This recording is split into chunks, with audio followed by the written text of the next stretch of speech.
जय जगन्नाथ सांग मैंने आज भिडटी खास आपण मान भिडटी को शेष पर्यंत देखु। निर्भीक सी होता है जी सत्यवादी होता है एवं सत्य ही सी कहीपे जी निर्भीक होता है।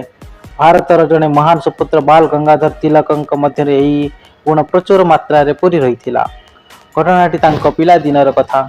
विद्यालय श्रेणी गृह बसी किसी छात्र बादाम खाई सारी चोपा गुड़ी को चारिआडे पकाई। शिक्षक श्रेणी गृह को पशि एभली प्रकार अपरिष्कार देखि रागे उठिले। पचारिले किए एभली बादाम खाई चोपा पकई। समस्त छात्र चुप रही।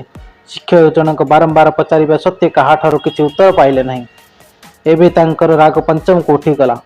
रागी जाई कहले, ठीक अछि, तुमे माने जदि सत न कहब तेबे समस्त को दंड मिलिबो। यह कही से बाड़ेबा को बेतब उठैले। सब पिला को ठिया हेबा को से आदेश देले एवं समस्त उठी ठिया हेले। शिक्षक जनक जन जन करी समस्त हाथ पापले प्रहार ओसेबा को लगिले। कौन भी पिला किसी भी उत्तर देले नहीं, बरं चुपचाप माड़ खाइबा को लगिले।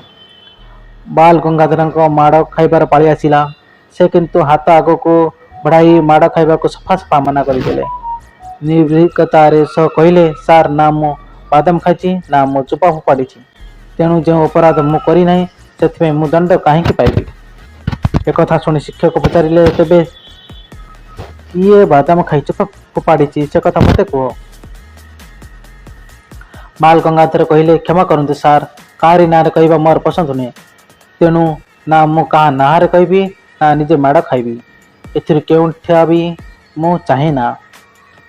बाल गंगाधर एभली स्पष्टवादिता हेतु स्कूल निष्कासित होगा पड़ा, किंतु एथिपाई से तिले मात्र विचलित हेले नहीं।